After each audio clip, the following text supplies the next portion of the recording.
And now for the EFD group, Mr. Farage.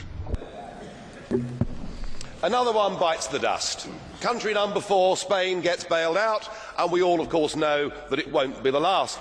Though I wondered over the weekend whether perhaps I was missing something, because when the Spanish Prime Minister, Mr. Rajoy, got up, he said that this bailout shows what a success the Eurozone has been. And I thought, well, having listened to him over the previous couple of weeks telling us there wouldn't be a bailout, I've got the feeling after all his twists and turns he's just about the most incompetent leader in the whole of Europe. And that's saying something, because there's pretty stiff competition. Indeed, every single prediction of yours, Mr. Barroso, has been wrong. And dear old Herman Van Rompuy, well, he's done a runner, hasn't he? Because the last time he was here, he told us we'd turned the corner, that the euro crisis was over, and he hasn't bothered to come back and see us. You know, I remember being here 10 years ago and hearing the launch of the Lisbon Agenda. We were told that with the euro by 2010 we would have full employment, and indeed that Europe would be the competitive and dynamic powerhouse of the world.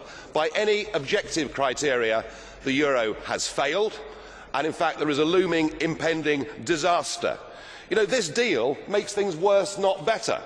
100 billion is put up for the Spanish banking system, and 20% of that money has to come from Italy.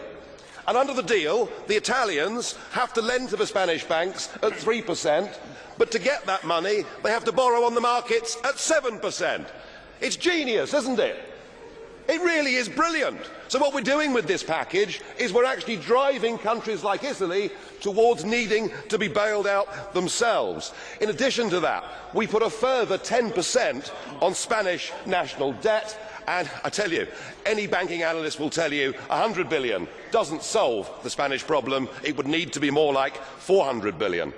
And with Greece teetering on the edge of euro withdrawal, the real elephant in the room is that once Greece leaves, the ECB, the European Central Bank, is bust. It's gone. It has 444 billion euros worth of exposure to the bailed out countries. And to rectify that, you'll need to have a cash call from Ireland, Spain, Portugal, Greece and Italy. You couldn't make it up, could you? It is total and utter failure. This ship, the Euro Titanic, has now hit the iceberg, and sadly there simply aren't enough lifeboats.